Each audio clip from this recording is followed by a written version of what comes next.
ఘోర విషాదం జరిగింది. విహారయాత్ర కాస్త విషాద యాత్రగా మిగిలిపోయింది. వాటర్ ఫాల్స్ చూడడానికి వెళ్లిన ఓ కుటుంబం అందులోనే చిక్కుకుపోయి కొట్టుకుపోయింది. ఆ కొట్టుకుపోయిన వారిలో చిన్నారులు కూడా ఉన్నారు. ఆ వీడియో మీరు చూడండి. Education here at Sun can be an excellent choice for any students. ఈ విషాదకర ఘటన మహారాష్ట్రలో జరిగింది. సెలవులు కావడంతో ఓ కుటుంబం 16 మందితో కలిసి ట్రిప్ ప్లాన్ చేసుకుంది.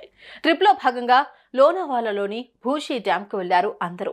కుటుంబంలోని కొందరు ఆ డ్యామ్ వద్దున్న జలపాతంలో ఫోటోలు దిగేందుకు వెళ్లారు. ఇంతలోనే భారీ వరద వచ్చింది. నీటితో పాటు వారిని కూడా తీసుకుని వెళ్లిపోయింది.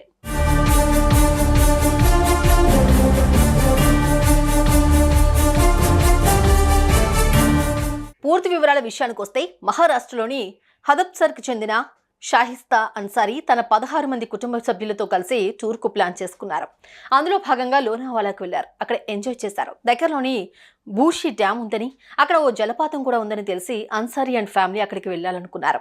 అక్కడికి చేరుకుని జలపాతాన్ని చూస్తూ ఫోటోలు దిగారు. ఈ క్రమంలో పిల్లలు నీటి లోపలికి వెళ్దామని కోరగా 36 ఏళ్ల అన్సారీ అందుకు అంగీకరించలేదు.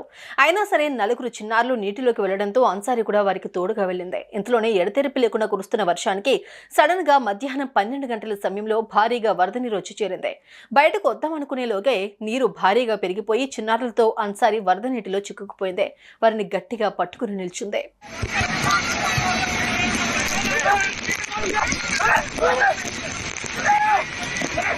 క్షణక్షణానికి నీటి ప్రవాహం పెరగడంతో అన్సారీతో పాటు పిల్లలు నీటిలో కొట్టుకుపోయారు.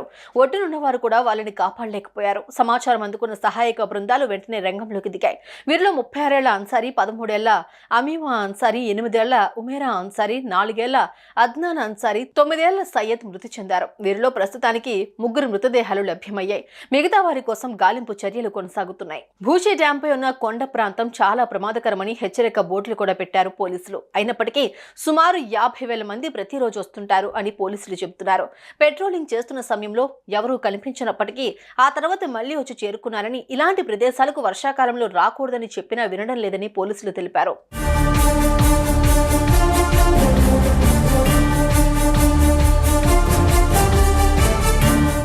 ఇలా ప్రవహిస్తున్న నీటిలో కొట్టుకుపోయి మృతి చెందిన వారు ఎంతో మంది ఉన్నారు. ముఖ్యంగా వర్షాకాలంలో ఇలాంటివి జరుగుతుంటాయి. 10 ఏళ్ల క్రితం ట్రిప్ కు వెళ్లిన 24 మంది తెలుగు ఇంజనీరింగ్ విద్యార్థులు బియాస్ నదిలో కొట్టుకుపోయారు. ఆ ఘటన ఇప్పటికీ కళ్ల ముందు కదలాడుతూనే ఉంది. తాజాగా ఈ ఘటనతో అలాంటి ఘటనలు ఎన్నో గుర్తుకొస్తున్నాయి. సుమన్ టీవీలో మీ పర్సనల్ అండ్ బిజినెస్ ప్రమోషన్స్ కోసం కింది నెంబర్ కి కాంటాక్ట్ చేయండి.